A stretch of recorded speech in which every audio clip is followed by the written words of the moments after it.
menangis ya, menangis karena dosa, berarti sungguh-sungguh untuk bertobat kembali kepada Allah.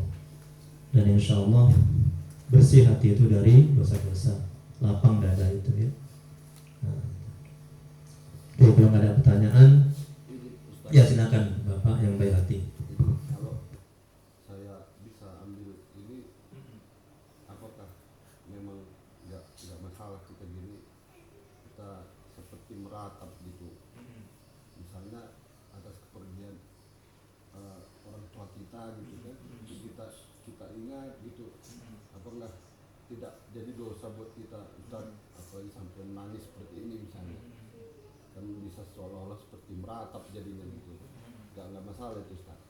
Alhamdulillah, bagus pertanyaannya ya. Iya. Nabi ketika istrinya meninggal dia sedih, menangis, betul. Nah, boleh kita menangis, tapi jangan meratap. Meratap tuh begini, seperti gini. Kenapa engkau ambil istriku misalnya? Kenapa engkau cabut nyawa suamiku? Kemana aku nanti mencari makan? Nah, stres aku, sedih aku. Nah, kemudian dia menyalahkan orang-orang, kemudian merobek-robek baju, itu yang haram hukumnya. Nah, tapi kalau mengingat dosa-dosa kita sama orang tua, sama kita, sama orang lain, itu malah disuruh dalam agama. Nah, itu namanya muhasabah. Itu tadi kembali muhasabah kan perintah Allah, menghisab, menghitung-hitung, mengingat-ingat, bertafakur, evaluasi ya atas dosa-dosa yang telah kita lakukan. Itu malah disuruh. Ya, jadi hikmahnya lebih kurang ada 10 manfaat muhasabah, ya kan? Nah, itu. Salah satunya kita tergerak hati untuk beramal ibadah. Kemudian kita menjadi bangkit untuk tobat. Kalau kita nggak muhasabah, kita lalai, betul kan? Kita menganggap diri kita bersih, betul? Kita menganggap kita nggak ada dosa, betul? Ya? Nah, kita menganggap diri kita suci, pantas masuk surga, betul? Kalau kita nggak muhasabah. Makanya Nabi bilang sering-sering kita bermuhasabah. Masya Allah. Ya, alhamdulillah pada nangis semua. Nah, berarti betul-betul menyesali. Insya Allah rahmat Allah turun, ya, pertolongan Allah turun. Kalau Allah, insya Allah Allah akan bantu, Allah akan tolong. Allah suka sama orang yang bertobat, itu kata Allah dalam Al-Quran, dan mensucikan diri. Nah, gitu. Tapi kalau kita nggak menangis, Allah kan lihat mana hamba aku nggak sungguh-sungguh, kan gitu ya. Nah, ya. Jadi usahakan menangis, tapi bukan berarti wajib mesti menangis ya. Kalau nggak menangis berdosa, tidak begitu. Hanya sangat dianjurkan, lebih afdol, lebih baik kita menangis ketika kita muhasabah. Nah, ya gitu ya Pak ya. Nah, ada lagi pertanyaan lain? Ya. Oke, kalau nggak ada, kita masuk ruqyah. Ya. Selalu tuh Pak, ya kayak nek ya, Bapak Ibu, selalu saya bilang sama jemaah saya, ketika yang curhat, yang tanya, Ustadz, saya kok banyak ketimbang musibah ya Ustadz ya, katanya. Tiap hari musibah, tiap hari musibah. Ya saya tanya, bilang sama ibu itu, ya Bapak itu, banyak air mata tobat. Nah, itu selalu saya bilang, banyak air mata tobat, saya bilang. Karena kata Allah dalam Al-Quran, musibah itu datang buah dari tanganmu sendiri. Itu kata Allah. Kata Nabi Rasulullah SAW bersabda, barang siapa yang berbuat kebaikan, maka kebaikan itu akan kembali sama dirinya. Barang siapa yang berbuat keburukan, maka keburukan itu akan kembali sama dirinya. Kalau kita nyakiti orang, menzalimi orang, maka kita juga akan dikena azab dari Allah. Apalagi doa orang yang terzalimi, yang tersakiti, itu sangat makbul. Ya, nah, sekalipun dia itu orang kafir, ya, jangan dikira dia kan orang Cina, orang kafir. Udah sakiti aja, ambil haknya, ambil uangnya. Nah, dia berdoa sama Tuhannya, langsung makbul. Jadi hati-hati ya. Nah, termasuk juga dosa besar menzalimi, nyakiti orang. Kalau kita udah minta maaf, dia nggak maafkan, terserah dia sama Allah. Urusan dia, urusan kita minta maaf. Dan kita udah nggak lagi kena diminta pertanggungjawaban di akhirat. Gitu. Tugas kita minta maaf. Ada pertanyaan?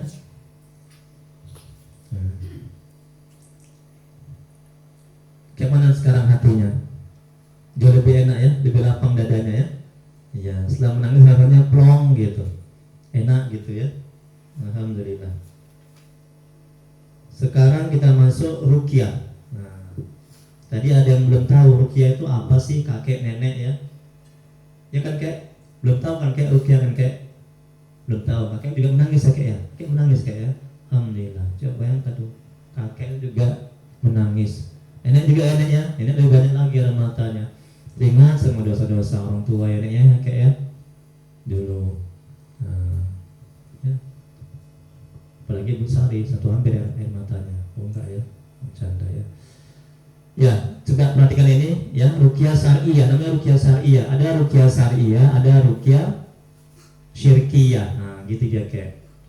Ada ruqyah berdasarkan sunnah, pendapat ulama, dan ada juga ruqyah yang tidak syar'i, yang syirik. Itu udah pakai dukun, itu dia pakai media jin, bukan kemenyan, jampi-jampi, itu namanya ruqyah syirkiyah. Mana dalilnya? Firman Allah dalam Al-Quran, dan kami turunkan dari Al-Quran suatu yang menjadi penawar dan rahmat. Tengok, Al-Quran itu penawar, kayak penyembuh, as-syifa. Ini kata Allah, ya. Nah, ya bagi orang yang beriman, dan Al-Quran itu tidaklah menambah kepada orang-orang yang zalim selain kerugian. Quran surah Al-Isra ayat 82. Dan Nabi Rasulullah SAW bersabda dari Auf bin Malik, semoga Allah mengampuni beliau. Auf bin Malik Al-Sajai berkata, dahulu kami meruqyah di masa jahiliyah, dan kami bertanya, wahai Rasulullah, bagaimana pendapatmu? Rasulullah SAW bersabda, perlihatkan padaku ruqyah kalian. Kata Nabi, tidak apa-apa dengan ruqyah jika tidak mengandung kemusyrikan. Itu kayak nek, ya, jangan pergi ke dukun, soal kita nggak diterima. Nah, saya tanya sama ibu itu. Nah, sekarang kakek dulu, kan ada kakek sama nenek. Ada nggak kayak ibu pasang-pasang susu atau dukun atau jimat-jimat? Kakek nenek yang tahu nih. Ada? Hah? Nenek ada nek? Nah, kata ibu kan kemarin kayak mana penjelasannya? Nggak ada ya? Pasang-pasang susu, jimat segala macam. Di rumah juga gitu ya. Nah, jangan 1000 kali diruqyah, kalau ada susu, jimat, itu nggak akan sembuh. Syirik. Ya? Nah, karena saya ini kan dulu, saya pastikan tidak ada. Di rumah kakek ada? Nggak ada. Jimat-jimat segala macam nggak ada. Sama nenek? Nah, sama nenek dan kakek yang sama ya. Pertanyaan lagi ya. Iya, alhamdulillah. Nah, jadi pastikan rumah itu bersih. Ya, dari jimat, ya. Nah, benda-benda yang berbau syirik, nah, itu bersih dari itu. Ada pertanyaan sebelum kita mulai? Kita lanjuti. Nggak ada, kita lanjuti. Sekarang dari ulama Imam Nawawi, semoga Allah merahmatinya, berkata, dan sungguh telah dinukil adanya ijma bolehnya ruqyah dengan ayat-ayat dan kalimat zikrullah ta'ala. Itu dia kayak nek. Sekarang udah paham kan? Yang di rumah ruqyah pakai ayat-ayat. Nanti kita bacakan Yasin, ya, surat Yasin. Nah ini dalam ruqyah ya. Tasbih ruqyah istighfar 7 kali, selawat 7 kali, syahadat sudah saya share juga kemana Bu Sari. Istighfar 7 kali, selawat 7 kali, syahadat 1 kali, kirim Al-Fatihah kepada Nabi, keluarga. Kemudian surat Yasin sekali, ayat kursi 7 kali, Al-Fatihah 7 kali, Al-Ikhlas 3 kali, Al-Falaq sekali, Surah An-Nas sekali, tiupkan ke air, doa, minum air dan masuk ke wajah. Itulah dia kayak cara meruqyah pakai ayat-ayat Quran. Ada pertanyaan? Nah, tolong diamalkan juga. Tanya Bu Sari. Ibu jujur, kemarin ketika di ruqyah sehat betul, ya kan? Di sini setelah di ruqyah sehat betul kan? Betul kan? Nah, udah sehat betul, lebih kurang 80%. Tapi tanda tanya, kenapa ibu WA saya ketika pulang itu setelah kelang berapa jam atau berapa hari, ibu merasakan nggak enak lagi, kumat lagi? Cak jujur, kenapa? Karena ibu nggak bentengnya ibu dengan zikir, baca Quran. Ibu mengikuti bisikan setan, jin.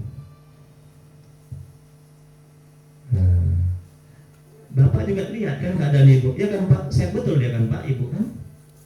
ketika bapak jemput ibu malam-malam itu, ketawa ke TV, aura mukanya, wajahnya jauh kali lah sebelum ibu diruqyah. Ketika datang, maaf saya bilang, wajahnya kayak setan, auranya negatif, tapi setelah diruqyah, nah itu.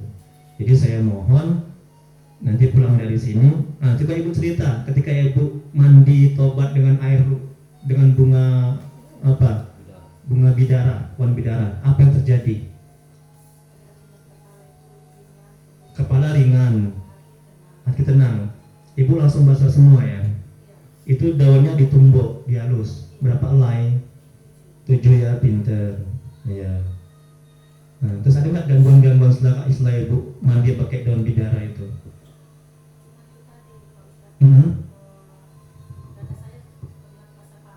Dada terasa panas. Itu kapan setelah ibu mandi tobat pakai air, pakai daun bidara itu?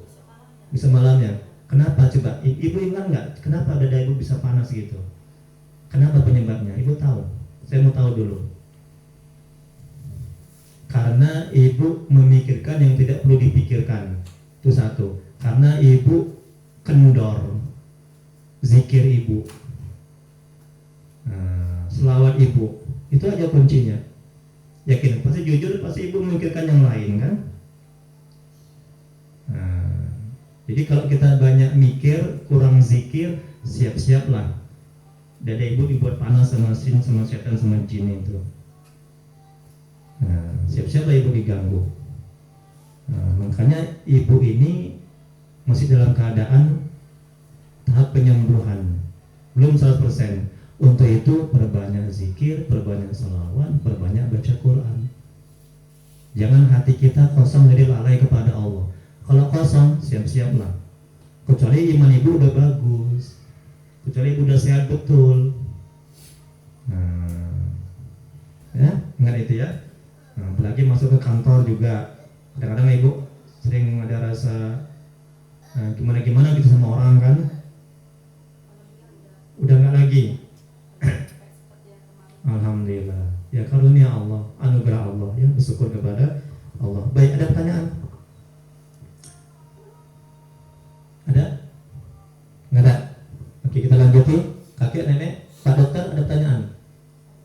Dokter tadi nangis ya ketika muhasabah. Alhamdulillah ya. Pak Dokter pernah dulu ya? Belum pernah ya? Tahu ruqyah? Pernah lihat orang ruqyah? Dan tahu ruqyah? Nggak tahu ya? Nggak tahu. Ya, oke ya. Karena saya kasih tahu ya. Hah? Oh ya, silahkan nunggu dulu Bapak. Kemudian ketinggalan informasi. Ya, alhamdulillah. Sambil menunggu Bapak kamar mandi, silakan bertanya ya, untuk ditanyakan. Air udah semua dibuka ya, alhamdulillah. Nah ini nanti sikit-sikit nanti ibu apa namanya, minumnya sikit-sikit ya, usahakan daun bidaranya juga terminum. Adik yang main api, adik Rio. Dek, nanti kalau saya tanya nanti jawab ya. Ya, ya pindah udah main aja nggak apa-apa. Ustaznya mau tahu masih ada nggak, bisa nggak dia melihat jin itu, mesti dibuang itu. Kalau nggak nanti menderita dia indra keenamnya. Dan nanti aja itu kan dia main dulu Bu Sari. Biar dia main dulu.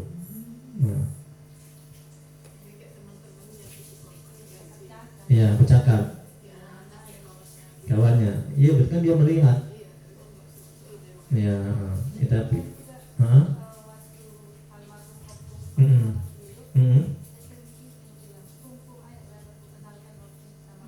Astagfirullahaladzim. Ya Allah.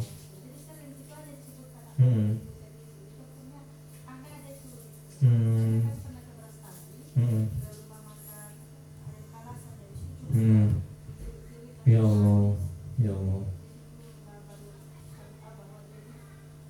Siapa yang ngasih dia? Yang ngirim dia siapa? Tahu? Leluhurnya, kakeknya, mungkin opungnya? Nggak tahu. Tiba-tiba masuk aja.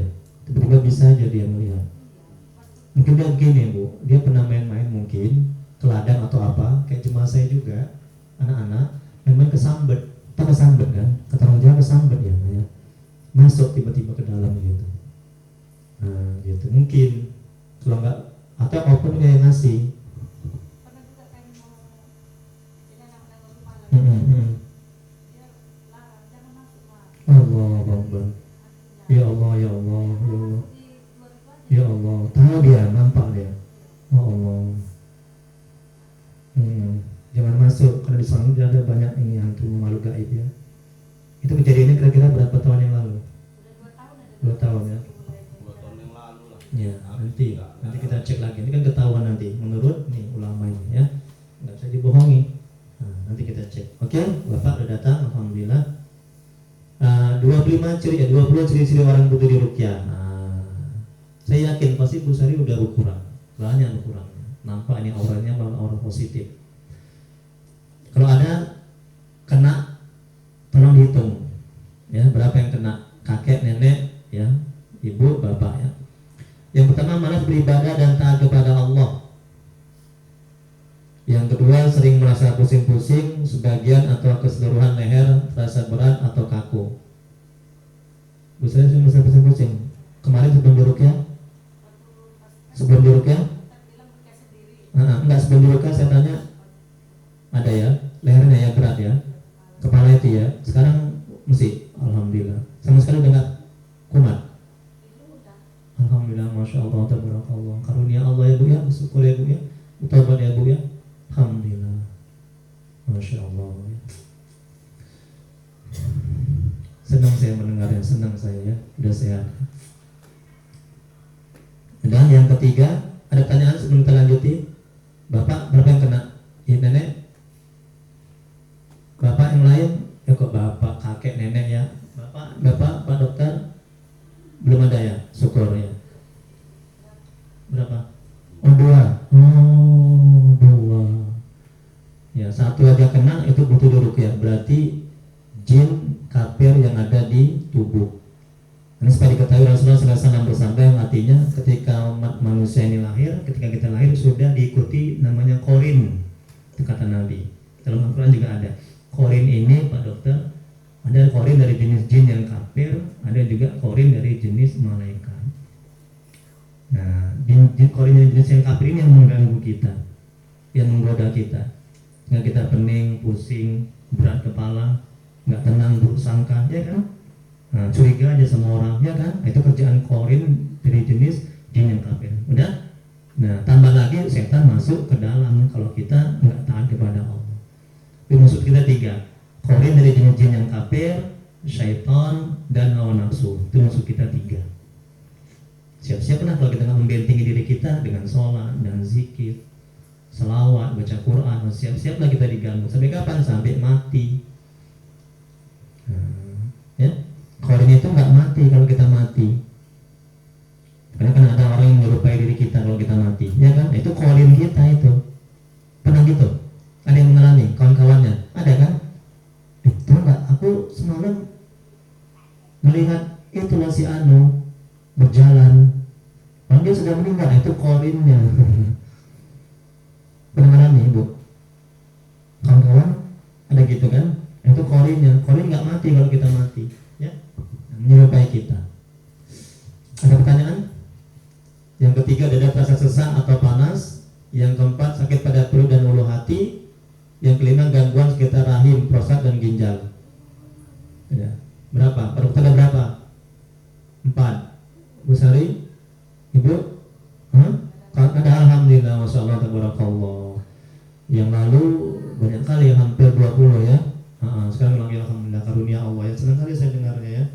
Nah, ini baru 2 kali diruqyah. Lagi ibu nanti tiap bulan kemari dan ruqyah berjemaah. Tapi karena ini masih Covid, liburkan dulu. Nah, kalau pribadi-pribadi ya nggak apa-apa. Nenek berapa yang kena, Nek? Yang 5 dari 5 tadi, Nek? Tak jujur, Nek, biar sehat. Ada berapa, Nek? Yang kena di antara 5 tadi? Oh 2, alhamdulillah 2 ya. Nanti kita ruqyah, Nek ya. Kakek ada berapa, Kakek yang kena dari 5 tadi? 1 ya? Oh itu ya, ulu hati ya. Kan betul saya bilang kan, aura kakek negatif. Makanya kakek ini sakit, tapi jiwanya, hatinya. Insyaallah kita. Bapak ada berapa, Pak? Dari 5 tadi, Pak? Alhamdulillah. Bapak ada berapa kena? 1. Iya. Kita lanjuti ya. sakit yang sangat pada jam-jam tertentu. Yang ketujuh, sakit yang tiba-tiba datang, tiba-tiba hilang. Yang ke-8, mudah marah atau tersinggung, sampai 8 dulu. Dan yang ke-9, sering bingung, sulit berkonsentrasi. Yang ke-10, mendapat kesulitan dalam hidup dan penghidupan. Contohnya rezeki sulit, jodoh sulit, dan lain-lain sulit. Semua ini ada jaring tangan halangan, itu gangguan dari jin. Yang ke-11, resah, gelisah, takut, minder. Sering resah, sering gelisah, sering takut, sering minder. Pak dokter ada berapa? Kena? 7. Banyak Pak dokter ya, ya Allah. Insya Allah nanti ya, mudah-mudahan ya Pak dokter ya, sehat Pak dokter ya. Amin ya rabbal alamin. Ibu di sebelah sini ada berapa? Ada yang kena? Resah ya, oke. Berarti 1 lah baru ya. Ini ada berapa nih? Ada kakek, ada berapa? Bertambah lagi? 3. 2 ya. Bapak 3. Bapak 2 bertambah lagi ya. Tadi 1 ya Pak ya. Ada bertambah lagi. Oke, kita lanjuti. Sulit tidur atau kebanyakan tidur. Nah, kalau ada bilangnya kena ya. Hitung. Yang ke-13, sering berprasangka buruk atau merasa atau was-was. Yang ke-14, merasa ada bisikan di rumah, di kantor atau dimanapun. Yang ke-15, bisa melihat satu makhluk gaib. 15 dulu. Pada dokter ada berapa? 7. Bertambah nggak? Tetap. Ibu? Tetap 1. Nenek? Bertambah lagi? Enggak, alhamdulillah. Kakek? Tetap. Bertambah 1 lagi? Oh, kayak tidur. Jam berapa tidur kek? Biasa kek? Anak-anak ini orang ya Allah kek. Itu gangguan kek ya. Insya Allah kita rukyah ya, alhamdulillah. Ya, syukur kedatang kemari ya. Insya Allah sehat ya, mudah tidur ya. Kata di jemaah saya tadi itu yang saya rukyah di orang ibu bapak itu, dia susah tidur tuh kek. Ya, sebelum rukyah alhamdulillah dia enak tidur. Sebelum dia rukyah tidurnya jam 12, jam 1. Ibu itu kan nggak sehat dia. Tidurnya jam 9 sekarang pagi. Jam 9 malam tidur yang dia enak. Bapak Rio ya. Bapak udah berapa? Udah 5 udah, bertambah lagi ya. Oke, Bapak tambah lagi 1. Allah Akbar, gangguan. Ya, oke. Yang 3 ya. Kita lanjuti. Merasa ada yang mengikuti atau mengawasi di rumah atau di kantor. Yang ke-17, sering lupa jumlah rakaat sholat. Yang ke-18, rasa berat mengantuk setiap beramal ibadah. Ya, sholat ngantuk, zikir ngantuk. Kenapa? Kenapa Nek? Kenapa Nek? Siapa? Pak dokter? Ya Pak dokter. Kalau beribadah ya, cepat kali ngantuk ya, zikir, baca Quran dan segala macam, nah itu gangguan. Oh gitu. Oh ya. Oke, ini kita rukyah insya Allah. Kemudian berikutnya ke-19, sering bermimpi buruk. Ke-20, merasa tidak nyaman di rumah. Pak dokter, kesimpulannya berapa semuanya? 8. Bertambah lagi berarti ya. Oke, Ibu? 2, alhamdulillah. Coba bayangkan, masya Allah, tabarakallah. Yang lalu hampir 20 ibu kena. 19, Allahu Akbar ya Allah. Syukur sama Allah ya Bu ya. Nenek, kesimpulannya berapa semuanya yang kena? Tambah 1 lagi, jadi berapa Nek? 4. Kakek berapa kek? Tambah lagi kek? Oh enggak, 3 tetap. Oke, alhamdulillah. Bagus, berarti enggak begitu kuat kali jinnya itu dalam tubuh. Nah, tapi kalau udah sampai hampir 20, wah itu kuat kali dalam tubuh itu untuk mengganggu ya, sehingga kita sakit badan kita dibuat. Ya kan? Ya kan sakit badan kita kan? Dibuat mereka setan itu kan? Iya, tersiksa. Terakhir Pak Rio berapa? 7. Bertambah lagi ya? Oke, Bapak berapa terakhir? Bertambah lagi ya? Oke, sekarang kita rukyah. Ada pertanyaan sebelum dirukyah? Ya? Ada pertanyaan sebelum dirukyah? Kayaknya tanggung ya. Mau apa juhur? Kita lanjutin setelah sholat juhur ya. Karena merukyahnya lebih kurang ada 15 menit. Atau kita lanjutin aja rukyah. Gimana? Ada usul? Gimana? Gimana Pak? Mario? Ajan ya? Iya. Jadi oh gitu ya, ini ya, iya betul-betul. Jadi kita lanjutin setelah juhur ya. Oke. Jadi kita sholat, mau Mau di sini juga boleh, mau di masjid juga boleh. Masjidnya dekat kan sebelah ini di muka itu. Lebih enak lagi kan, habis sholat kita ruqyah. Masya Allah. Ada pertanyaan? Atau usul? Silakan Pak. Apa itu? Allah Akbar. Diganggu melalui jarak jauh. Pakai setan apa dukun? Dukun. Oh. Tapi sekarang masih ada satu nih yang Pak yang sebelah sini. Bawa balik-balik lah. Kayak mana itu apanya? Bapak? Oh gitu. Makhluk gaib itu. Bapak nampak? Enggak merasakan. Merasakan? Allah Akbar, la ilaha illallah. Untung Bapak cerita. Balik-balik terus. La ilaha illallah. Oh satu lagi, maaf sebelum saya lupa. 13 ciri-ciri orang disantet. Boleh jadi Bapak disantet. Boleh jadi sebenarnya. Oh iya, pernah disantet. La ilaha illallah, kasihan Bapak. Banyak musuh Bapak ya. Kan masih muda 28 tahun sudah Hmm. kepala saya. Oh, banyak yang syirik ya. 10 tahun lebih muda saya. Allah Akbar. Jadi umur 31 sudah ini aja saya. Allah Akbar. Bagus rezeki ya. Jadi jangan mungkin idealis lah kan. Sama saya salah. Oh, bagus. Memang orang beberapa kali tanya kan. Ya memang yang kita tegaskan gitu saya. Betul. Ada saatnya agak payah. Oke, sebentar saya terangkan. 13 ciri-ciri. Bu Sari juga ya. Masih ada nggak Bu Sari? Tapi saya yakin santetnya udah nggak santet lagi, udah hilang. 13 ciri-ciri orang yang disantet. Bentar ya. Sambil nunggu ajan ini. Ini dia rupiah. Hampir saya lupa. Untung bapaknya tadi tanya. Karena mesti, nah ini dia. Saya perhatikan semuanya. Ada berapa yang kena ya? 13 ini kata ulama, bukan kata saya. 13 tanda-tanda terkena sihir atau santet. Yang pertama, susah tidur malam, berlangsung berhari-hari. Yang kedua, kecil sedikit sayang, apanya sayang, intinya sayang, kecil sedikit sayang, kecil aja sedikit. Nah, yang pertama susah tidur malam, berlangsung berhari-hari. Yang kedua, merasa sakit di bagian dada setiap setelah asar atau maghrib. Yang ketiga, sakit pinggang tanpa sebab. Yang keempat, suami istri sering bertengkar meskipun masalah kecil. Yang kelima, malas beribadah dan ketaatan lainnya. Coba sampai 5 ini dulu, berapa yang kena? Tunjuk tangan, 1 atau 2. Bapak? Nggak ada, oke kita lanjuti. Sebentar kita lanjuti, masih ada. Berapa kena Pak? 3. 3 Pak. Allahu Akbar, la ilaha illallah. La ilaha illallah. Memang aura Bapak ini memang negatif, maaf ya Pak ya. Nampak dari wajahnya ini.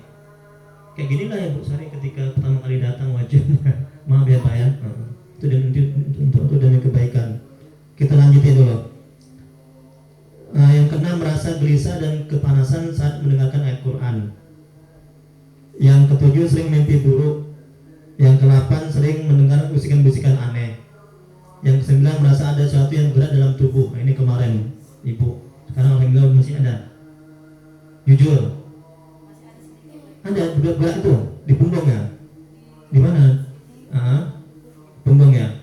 Oh, oke. Yang tertentu ya, jam berapa kira-kira? Tapi nggak begitu parah kali ya sebelum dulu ya? Enggak ya? Nampak kali ya? Sekarang udah enggak lagi ya? Tapi masih ada sedikit ya? Oke, ini lama-lama bersih itu insya Allah ya. Makanya terus di ruqyah dan juga ruqyah mandiri ya. Kemudian berikutnya, Bapak ada gerak-gerak dalam tubuh? Nggak ada, oke. Berikutnya, ada dia mandi, itu rumahnya, kayaknya rumahnya yang masalah. Saya menempati rumah yang bermasalah. Ada jinnya, ada makhluk gaibnya. Kayaknya kepala sok. Astagfirullahaladzim. Sama bagian dalamnya. La ilaha illallah. Ya kayak ini berani, gurita. Gurita. Apa namanya? Kuyang. Iya kuyang. Yang dia. Jin. Banyak tuh Kalimantan itu, banyak itu santet itu. Paling kejam santet Kalimantan. Paling kejam. Terus. Saya dulu semenjak di Banjarin agak gede. Mulai saya ini tak mendengar. Cuman ada memang satu ini balik kan pendiam kemana Hmm. Oke, kita lanjut ya. Ya. Kemudian yang ke-10 sering melihat sepintas bayangan di dalam rumah. Yang ke-11 selalu merasa diperhatikan gerak-gerikmu. Yang ke-12 mengalami nafsu seks yang berlebihan, tidak normal. Yang ke-13 selalu terbayang wajah seseorang. Kalau kita disantet orang, wajah orang yang nyantet itu selalu terbayang sama kita. Nah, itu yang dialami dengan ibu. Ada berapa orang, Bu? 3 orang ya. Lalu wajahnya terbayang. Itu ciri-cirinya. Nah, sekarang Pak Dokter, berapa yang kena dari 13 itu? 4 ya. Nah, boleh jadi Pak Dokter ada buat jahat sama orang, ada yang nyakiti orang. Saya jujur. Ada menzalimi orang atau mantan atau apa, perempuan atau laki-laki. Jujur, ada ya. Oke, yang kedua, ada nggak yang sepengetahuan Pak Dokter itu melihat mata kepala Pak Dokter orang yang nggak suka sama Pak Dokter? Ada ya. Oke, boleh jadi kan, betul kan? Heeh. Hmm. Hmm. Hmm. Hmm. Ya. Ya, ya. Jadi jangan takut. Ya, kita ada Allah. Betul? Ya, Pak Dokter ya, jangan takut, kita ada Allah. Ya. Insya Allah sembuh segala macam santet segala macam. Nah, jadi Bapak di antara yang 13 berapa yang kena? Satu itu tadi ya. Nah, itu boleh jadi juga. Ya, ada yang nggak suka sama Bapak atau mungkin Bapak ada yang buat jahat. Bapak ada buat jahat sama orang, ada nyakiti orang. Jujur coba. Oh, nggak tahu. Orang sakit hati mungkin nggak terima ya. Oke. Yang saya masuk itu, ya masa contohnya kita kerjakan harus itu. Betul. Saya nggak boleh. Pintar. Jadi memang saya harus, Ya. saya pokoknya Ya. sampai dia keluarkan pun nggak apa-apa. Ya. Ya. Mungkin sakit hati ya, mungkin. Yang lain lagi, Pak Rio, 13 tadi ada? Berapa? Dua kayaknya nggak terlalu berat kali. Nah, ya biasanya yang nampak kali gejala yang disantet itu itulah tadi yang berjalan ya gitu. Nah, kayak bapak ini tadi, kayak apa tadi Pak? Ada apa namanya? Sini ya. Sekarang masih ada? Terasa? Masih ya. Nah, coba di bapak rasakan setelah diruqyah nanti. Insya Allah hilang itu. Amin ya Rabbal. Amin. Balik lagi. Iya. Tapi memang saya sudah ada. Kalau bisa sih enggak saya. Oke. Kenapa balik lagi? Nah, 10 yang harus dilakukan. Nah, saya tahu dia 10 yang wajib dilakukan setelah diruqyah agar tetap sehat. 10 yang harus dilakukan setelah diruqyah agar tetap sehat.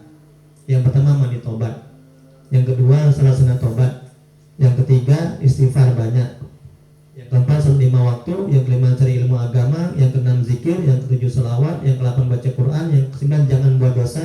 Yang ke-10 doa. 10 itu mesti dilaksanakan agar udah sehat dia nggak balik lagi. Kalau 10 itu nggak dijalankan sampai mati kita nggak akan sehat. Tetap dia balik. Ini kata ulama. Ini kata Allah, kata Nabi. Gitu.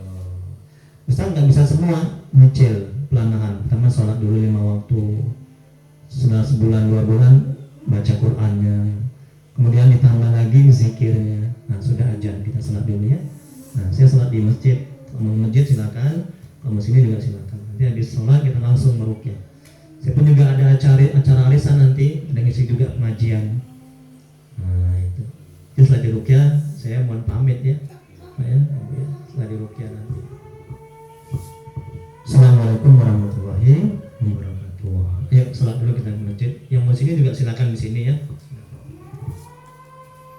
Wah tadi Ustaz belum tanya Rio tadi ya. Ingatkan tolong ya, tanya nanti ya.